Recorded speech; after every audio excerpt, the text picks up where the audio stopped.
BC సోదరులు ఒకటి ఇద్దరు వ్యక్తులు పార్టీ పెట్టడానికి ఆహర్నిశలు కృషి చేశారు.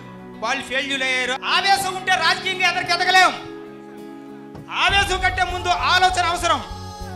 ఆలోచన లేకపోతే మనం రాజకీయంగా మన యొక్క శత్రువుల్ని ఎదిరించలేం. అధ్యక్షుల వారు ఈ యొక్క కలియుగంలో మా బీసీలకి ఒక వరం మీరు వచ్చి ఆ వరాన్ని మేము చేజార్చుకోవడానికి సిద్ధంగా లేవు. మిమ్మల్ని ఎదర పెట్టుకుని ఆహర్నిశలో మీ ఒంటి మీద ఏగ వాలకుండా మీరు ఏ పని చెప్తే అది ఆహర్నిశలో ఒక సైనైడ్ క్యాప్సిల్ లాగా పనిచేయడానికి మేము సిద్ధంగా ఉన్నాం. అది చెప్పడానికి మాత్రమే ఈవేళ నేను వచ్చాను. గతంలో మీకు నాకు పరిచయం లేదు. మీరు బీసీలకు ఒక వరంగా వచ్చారు. మీరు ఈ అవకాశాన్ని మన బీసీ సోదరులందరూ కూడా మాకంటే ముందు ఏదో చెయ్యాలని తపంతో వచ్చారు కాబట్టి దాన్ని మేము అందిపించుకున్న ఆలోచనతో మాకున్న అనుభవపూర్వకమైన అంశాలను మీ ముందు ఉంచడానికి నేను వచ్చాను.